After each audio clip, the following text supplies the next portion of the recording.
welcome to another episode of Make Your Mark podcast. And oh my goodness, I am super excited for this episode. Already had a conversation off camera with our guest today, and she's already blowing my mind. Like, seriously, guys. And so her name is Jenn Drummond. She's a mom of 7. Yes, guys, 7. There's a story behind that, which we're totally going to be asking her about.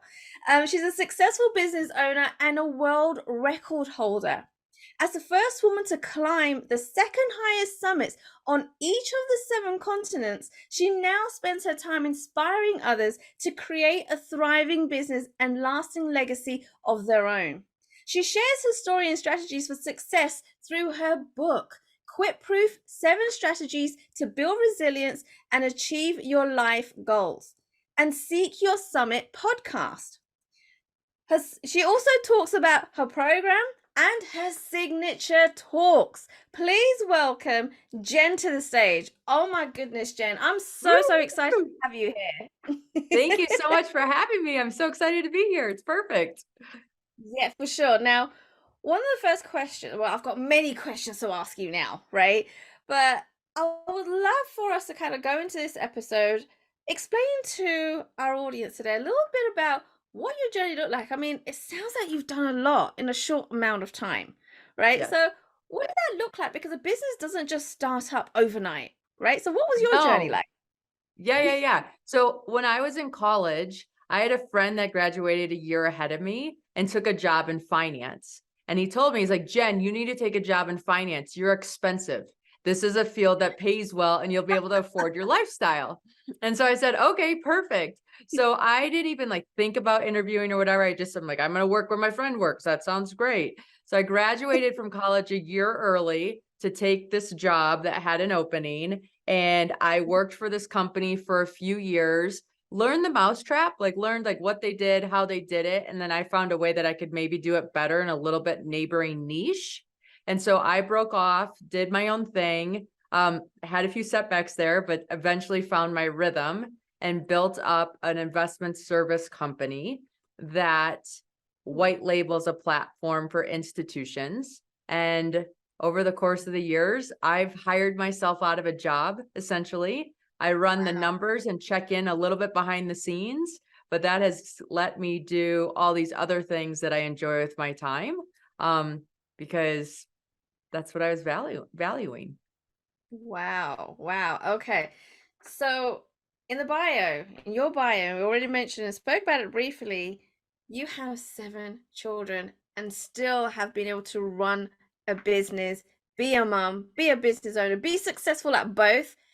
How did that happen? Like, explain how that works and how you manage and balance everything. Yeah. So I was not balanced in the beginning. I want everybody listening to understand that there was zero balance in the beginning of my career, but I loved what I was doing.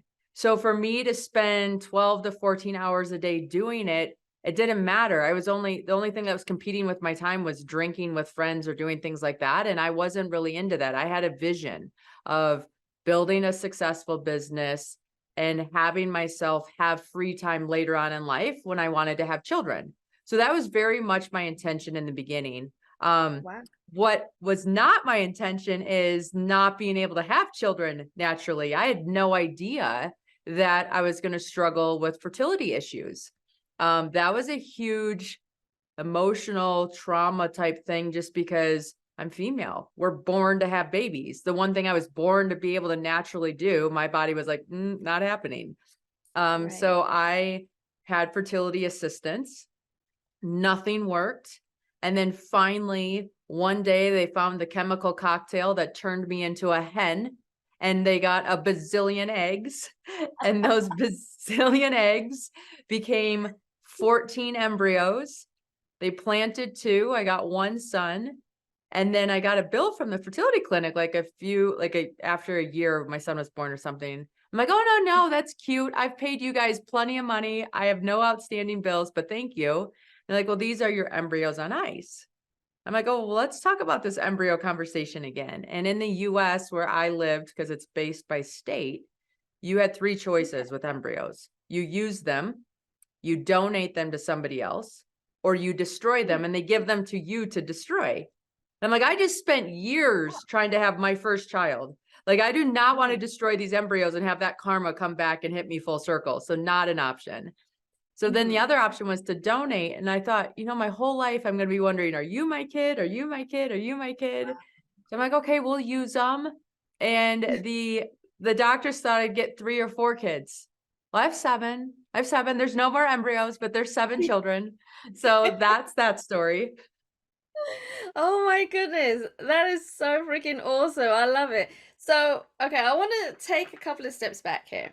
Yeah. You, it sounds like that the entrepreneur mindset was there from a very young age. That you already had planned what your life or what you wanted your life to look like.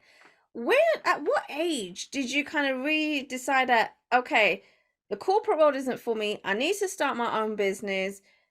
How did that even begin? Yeah. No, so I had the worst, best experience in college. And I think a lot of us have these worst, best experiences, these terrible things that we vow to never allow happen to us again. And so then it Right. send us on an entirely different trajectory. So I did an internship at a furniture company, office Hmm. manufacturing furniture company, in college. And I was with their temporary labor force. So I was helping staff the lines of people like who had to show up every day to work the line to be able to produce this chair that I guess nobody could get enough of. And so we were like begging people, please come in, please work weekends, please do all this kind of stuff. We need these chairs, like da da da da da da da. And then, the year 2000 came and we had that big internet bubble and everything fell apart in the market. And we had 200 people working that we were begging to come in every day, that all of a sudden the next day we had to let them go. And I don't know why I didn't quit. I have no idea why I didn't quit this job, but I stuck with the job and Yeah. I helped let go 200 people in the matter of 5 days. And they were crying and they were upset. They're like, I missed soccer games for this. I missed all these events. What happened? And I didn't have answers because I didn't run the company, right? I was just the person that was helping with this labor overflow that now they didn't need. And it was such a horrible experience that I realized I would never be able to work for somebody and give it my all if somebody somewhere in the company could be like, hey, we made a mistake, you're all done. Wow. Wow. Yeah, it was Okay. crazy. So at that point, you were like, I need to run my own business. Is that how that worked? Yeah, pretty much. I was like, okay, the only way to protect myself from this type of thing happening, because I don't know how to go like partial. I'm all in or I'm not in. And obviously, I have 7 kids and everything else, right? So I'm like, okay, well, if I want to give my heart and soul to something, it has to be something that I have ownership in. So when I got into financial services, when I first got out of college, it's your book of business that you're building. Like you might be building it within a company, but if you left, like you could take that book of business with you. And so to me, that was perfect. And I needed to know finance because otherwise I would have every single purse and high heel and fast car that you could possibly manufacture because I was into that. But when I got into finance, I realized, the cost value of money, opportunity costs, like all these different things, that it was so perfectly aligned career because it protected me from my own spending habits. Right. Oh my goodness. So when this happened to you, right? It sounds like you've had so many different kind of realizations going through this experience. How did you know what type of business you should really be starting up? Or was that You know, part of the journey and trying to figure that all out as well? Yeah, I don't know if I really knew. Like I was going to college pre-med because I Yeah. knew that doctors made good money. And I'm like, that's going to be my ticket. It's like, I'm going to make good money and then I can figure it out after that. And then when my friend graduated a year ahead and said, hey, you should get into finance. I'm at this company. I really like the job. You would like it. I'm like, oh, okay, I'll just follow my friend. And my thought was worst case scenario, if I didn't like the job, at least I learned a lot about finance. And finance Right. is one of those things that you use your whole life, whether you're in finance or not. And so I Right. kind of sold myself on that concept. I graduated from college a year early. So I was barely 21. And my Oh, parents said, listen, if you take a job somewhere, you are working at that job no matter what for a year. because otherwise you're going to look young and not committed to your future, and you're going to have a hard time getting a job. I'm like, okay, Wow. fine. I'll take a job for a year. What are you worried about? I got this. And so when I graduated from college early, I took this job. I show up my first day. I'm like, hi, I'm Jen. I'm the new financial advisor. Like, nice to meet you. And they gave me a phone book and a telephone. I was like, what's this for? They're like, well, you have to cold call to get your clients. Oh, no. I'm not a cold caller. I'm a financial advisor. You must have me confused with somebody else. And like, Oh, wow. no, sweetheart. When you start in this business, you start in this business by cold calling, and then you build your book of business. And I cried. I cried every day for the first 3 weeks of my job because I'd never heard the word no so many times. I had no clue how it was going to last. I even like tried to get back into college. Like, could I get back in? Is there room for me? And they're like, nope, this is your deal. So then all of a sudden I realized, like, I'm stuck at this for a year. I can either cry every single day for the next 360 some days, or I can figure out like how to make this thing work or how to have at least fun with it and then find out a new job. Well, eventually I learned that the no's were just a numbers game. I made the whole thing into a game. They kept stats on me at the company, right? So they kept everybody's numbers on the board, which was perfect for my personality because I like to be number one. So I drank the Kool-Aid, right? I drank the Kool-Aid. I did the things, whatever. Well, the nice thing about finance is that that industry's proven. It's been around forever. Like, we know that we need financial people. So it wasn't like the industry had to be proven. I needed to be proven. And once you do the work and you start building up the momentum and you start making money, I mean, I made more money than my parents did my first year out of college. So I might have hated it, but I was like, woo, like, this is good. Oh my goodness, I love that. Now, okay, going in as a young person, right, into a job that you thought you were going into when really it was something completely different, right? How did you emotionally, mentally get your head around going from, oh crap, I just need to get rid, I'm not doing this, I'm going to leave, I'll explain to my parents, but actually sticking with it for 3 weeks crying, trying to figure it out, like what was going through your mind during that time that you decided to stick with this and keep moving forward? Yeah. So I grew up in an era where we were afraid of our parents. My children are not afraid of me. Okay. But I grew up where it's like, I have to be dying if I'm calling my parents and something's wrong, right? Like, otherwise, like, everything's good. We're good. We're good. Don't worry. Okay. So calling my parents was not an option. When I tried to Mm. get back into college and that wasn't an option, I realized, like, okay, I have a year. I have a year. I told everybody I'd give it a year. I'm giving it a year. And then it became of no longer like this. Now my energy, how do I make the most out of this? Like, what can I get so that in a year this is done? And obviously I have a high suffer rate. So I was okay, I guess. And then you start like making games out of it, right? So I would have this phone book and I would have to call out of the phone book and these people would say no. And I'd be like, no back, right? Like, I wanted to get cocky. I'm like, no, I win. I get the last word. You don't get the last word. And so I bought one of those. I don't know if you have them in England, but in the US, we used to have these like little ice cream cones that you would push a button and off the top of the cone would pop like this little foam ball, but it would be attached to the string to the cone. They had guns like it too. It's like a little kid's toy. You would like Okay, yeah, pull a trigger, it would shoot out this like spongy ball, but the ball would be right. attached to the gun.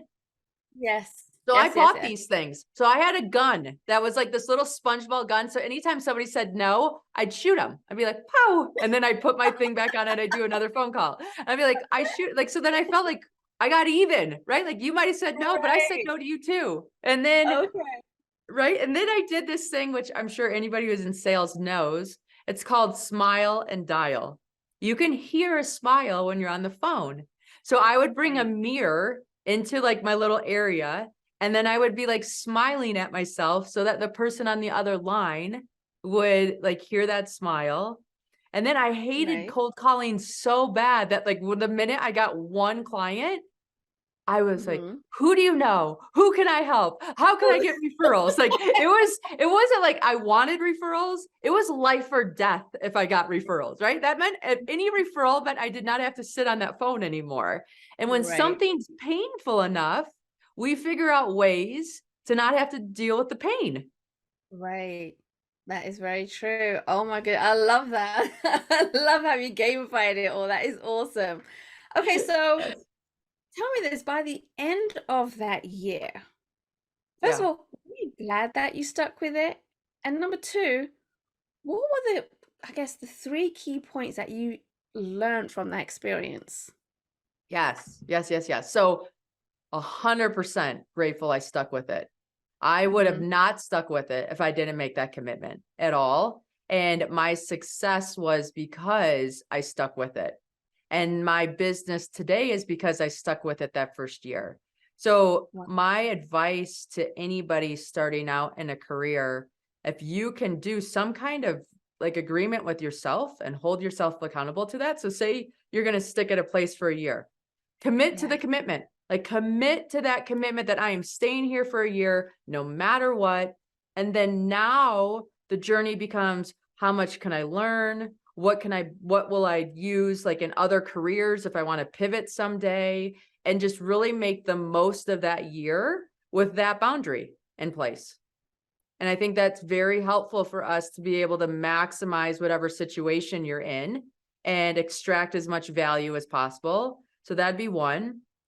Two, figure out how to gamify whatever you're doing, right? The Right. person having fun is like way harder to beat than the person that's like grunting their teeth and just biting their way through it. So if you can Hmm. figure out a way to have fun, whatever that looks like for you, some of the guys in the call center room, like they would put up a basketball hoop and then they would throw basketball every single time, or like we just played games.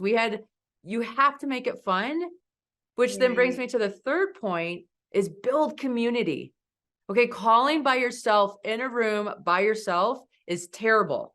When you have a community around you where you're all suffering through the same thing, you can laugh Right. at each other, you can joke with each other, you can motivate each other, you can be like, okay, I'm going to call 10 people before you call 10 people, and you can like play little games. Again, you're kind of gamifying.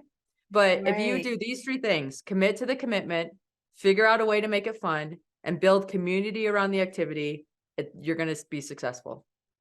Oh my goodness. I love that. I love that. Now, let's talk about the business that you have built today, right? And Yes. explain a little bit about how you help your clients. Yeah, yeah, yeah. So this is an interesting story and how I got to the business I built today. So I left that company and started my own business. And I visioned what all Hollywood movies show. I'm going to have my name on a building. We're going to have all these office spaces with color printers and blah, blah, blah, blah, blah. So I started focusing on what it would look like instead of focusing on getting clients that would let it unfold organically. And so I almost blew up the whole business because I was spending all this money on how it was looking versus what it was actually needing. And Right. lucky for me, I had a client that was the CEO of a credit union. And she Mhm. had come to me and she's like, hey, we're going to start offering these services to our membership. I'm like, oh, I can do that. She's like, oh, you can? I'm like, yeah, that's what I do with you. I could do this for your members. And she's like, oh, okay, that's amazing. So then I interviewed with her board and I Mhm. got that contract. And so my idea of having my building with my name and having all these little offices with advisors in it went entirely away. And now my business was I was white labeling. So there was no Jenn Drummond. It was a white label platform. I would go into a credit union. They would provide the office space. They would label the program. So they built up their brand. I would do the Mhm. financial service. And then I would put an advisor in there to do the actual work. And I would do all the compliance. And so then I did this compliance layer for a whole bunch of different institutions. And we did a revenue sharing agreement with the advisor in the office space. And it was this whole business that I didn't even know existed. I didn't even know how to do it. It just organically unfolded because of what was happening in the industry and where my niche was. And so Wow. anybody who's getting into business right now, we might have ideas in our head that this is what it's going to look like, this is how it's going to be. And that can get in the way of what could really be successful for you and have it look an entire different way. So when you're going down these paths, pay attention to where revenue's coming. Pay attention to needs that might be showing up in your industry that you're aware of because you're in the industry working, and see if it might pivot or go in a different direction than what you originally thought. Wow. Okay. So what you're saying is be open to the different opportunities that come your way, right? And see if it's viable. Don't just dismiss it because that's not what you're doing right now. Right. Right. Right. Oh, Yeah. right. Yeah. Okay. I mean, So we how manage $1 billion in assets right now. That's a lot of wow. assets to manage. We have a very successful business that no one knows about because we white label it. But as a business owner, right? Because people say to me all the time, like they want their names everywhere, right? They want to be known. They want to be famous. They want to be speaking on stages, right? They want people to know who their face, their name is, their branding. And so, as a business owner, right, you originally went in thinking that, you want your name everywhere. But what happened there regards to your mindset and thinking, okay, I don't need to have that anymore, right? I just need to build a business, right? Make money, generate money. I don't need to be known. Right, right. I kind of like reevaluated what was the purpose of being known, right? For that business. I mean, I'm known within the industry that needs me, but to the people outside my industry, they have no idea, right? It's a secret success that's not really advertised, which is actually a huge advantage when you have children, because my Oh, children have no clue if they're privileged or not. Their name, there's no reputation there that they need to live up to or they need to assume or do anything like that. So when I had kids, all of a sudden I realized like being incognito is a bit of a gift, especially yeah. with raising them. And I don't want them to be spoiled, entitled brats, which is a struggle in today's world. Okay, let's be honest. So to me, once I had kids, all of a sudden I became okay with it looking different. And I became okay with like, okay, what's my end goal? My end goal is to provide a comfortable lifestyle for my family and impact others. I do not Mm, need, whether I'm famous or not, does not matter, right? I can still provide a comfortable lifestyle for my family and impact others. And so that just shifted things that worked well for me. Now, it might not work well for everybody listening, but it's definitely an option available for those that are interested. definitely, definitely. Now, I'll actually just go back a little bit regards to your kids. Now, how old are your kids at the moment? Yeah. So my oldest is 16 and my Okay. youngest are 10. Oh, wow. Okay. Now, Yeah. have any of them actually asked, Mom, what do you do? How do you do it? I'm interested in business, right? Because they must have seen you. I mean, all right, your name's not in lights, but they still see you working, right? Yeah. Generating. Yeah. Have they ever asked you, okay, Mom, how are you doing this? I want to get involved, or I want to learn how to build my own? Yes, so I have very much entrepreneurs under my belt, right? Which I'm grateful for. Ooh, Yes, so my okay. oldest son, I wanted him to get a job this summer, and he said he didn't want a job. He was going to host the party and sell tickets to the party. And he ran out this whole budget sheet of how that would look and how he'd make more money if he hosted a party than if he worked all these different hours during the summer. And I'm like, you know what? Wow. He's 16. This is a perfect age for him to either have it work out or have it fail. It doesn't matter. Right. I mean, the amount of money we're talking is maybe $2,000 over the entire summer. And so Right. that it worked out for him. It was a great learning lesson. He did some things great. He did some things not great, but it was still a win. There was no loss there. Right. So I think my kids know that I'm into money because when they want to do things, like for example, for Christmas, they make PowerPoints and they're like, this is what I want. This is why I want it. This is what it like they do. This is why this is the product that I should get versus the other products in the marketplace. So I make them do a little like SWOT analysis. And I didn't Yeah. realize that wasn't normal until my friends are like, what? My friends are like, Jonathan can't come over because he's making a PowerPoint for his Christmas gifts. Can you explain this to me? Oh, that is hilarious, but I love it. Oh my goodness. So, okay, back to that, right? How did you bring up your kids to like learn about all of this, right? Be entrepreneurs, this versus that. Be logical, right? Come with presenting and actually kind of making it, making it sense to make sure that, you understand, they understand, this is why this should happen. How did you embed this in them from like day one? I don't know. I think it just organically unfolded, right? Like they're watching me build out a presentation. And when kids are little, they think whatever we're doing is cool, right? They don't Right. know that building a PowerPoint's work until they have to get into a PowerPoint. And then it was, oh, this is a great idea. Let's breathe life into this. And now everybody can do a PowerPoint and here's how it works. And Wow. yeah, it's just been organic how it's unfolded. Oh, that is pretty cool. That is pretty cool. Now, I'd like to talk a little bit more about the kind of results you bring to your clients, right? Yep. So you've got so much knowledge, so much experience, right? So how do you best help your clients? And what are some of the pitfalls that you see happens every single day? Yeah. Okay, so I like a little bit about a career path that I'm on right now is I just set a world record in mountaineering. And for me, getting out in nature and pulling away from the noise of the world helps me really Mm. plug into like what I want to do with my life, who I want to be and how I want to show up. And so I've married this mountaineering experience with my business experience and I take executives or business owners out on little expeditions to pull away from the noise of everything going on. And we're just in nature and we talk about where do they want to take their business? What are they concerned about? What's going on in between their ears that's Mm. keeping them from going down certain paths or different ways?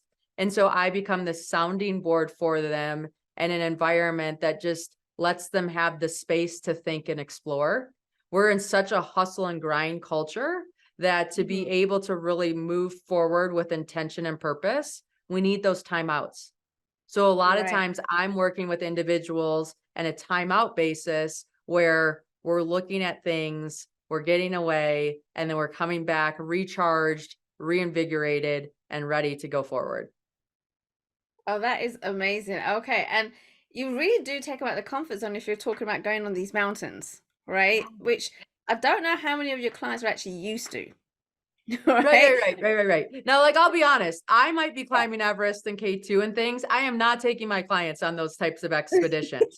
We're looking at where they are fitness wise Okay. and what would be Mhm. a challenge for them. We all have our own mountains, and then Right. we'll That's go true. something that's more appropriate for them and Mhm. do that level of mountaineering. Oh, amazing. I love that. But you're still taking them out of the comfort zone, right? In a different Yes. environment, which is epic. And so, Yeah. what are some of the common things that your clients come to you that, they're kind of mind boggled and they need your help with? What kind of mistakes are they making? Um, I think the biggest thing is getting away from their intuition or learning how to understand like what that gut feeling is. And they get too caught up in their brains with the rational numbers and they're not really paying attention to like how it feels to them or where they want to go with this. And they're really, I find the biggest benefit is just pulling away from the noise and reconnecting with who they are, what they envision, and how they make that happen. And then sometimes when they pull away for some of this stuff, what we've really found is there's maybe one or two employees that are taking up so much time and so much energy out of their lives that we need to put that employee under another person so they report to somebody else so that they get that time back, or we need to help that other employee find another place to work because what happens is we're just going through our day by day by day and we don't realize the load that accumulates or the things that are going on until we pull away from it and look at it from the outside in. And when we do that, then all of a sudden we realize, man, we don't have 1,000 problems. We have one or two that we can do these little adjustments on and everything gets back together and starts humming the way that they want it to. Right. So, I mean, there's a solution with everything, right? It doesn't have to be a problem unless you make it a problem, right? Right. Right. And and so, how do you help your clients go have that mindset shift? Because it is all about the mindset shift, right? And going from being in your head to Mhm. actually, okay, let's look at what's going on and what solutions we can come up with. Yeah. So we do this thing we call the dump grump or the grump dump. And so we get like all of these feelings out on paper, which feel like a ton, right? Like all these problems, all these things not working, all whatever. And then once they're on paper, we really realize it's the same problem with many faces. And we're like, oh, actually, this is part of this problem, or this is part of this problem. So if we fix this one thing, now we Mm, fix 25 things. It isn't really 25 things that we need to fix. And so a lot of times it's just getting it out of here, looking at it, having space to come back to it and keep reflecting. And then we're able to make decisions where it's like, what's one decision that I can make that knocks out 25 problems? wow, that is super cool. Oh my goodness, like you have already given so much more information, and I can see that you still got loads more to pour out, right? And there's so much more that you can help people with. And I know at this point, Jen, people are thinking, oh my goodness, I need to work with her. I need to connect with her. So where can people go to actually connect with you? Yeah. Please. So check out my website, which is www.jenndrummond.com. I have a book coming out in January, and I have all kinds of programs and things that people can get involved with. You can find me on different social channels, but if you go to the website, it will direct you to wherever you need to go. And I'm here to help. And I love being a part of other people's journeys. Fantastic. I love your energy, Jen. So many golden nuggets in such a short amount of time. Thank you so much for coming onto the show. Thank you for having me. Thanks for listening to Make Your Mark podcast at www.makeyourmarkpodcast.com. Make sure you hit that subscribe button so you get this and every other episode that comes out. We have lots of great stuff coming, so make sure you hit subscribe so you don't miss it. And thank you in advance for all the reviews and comments. I appreciate it so much, and I look forward to serving you in next week's episode.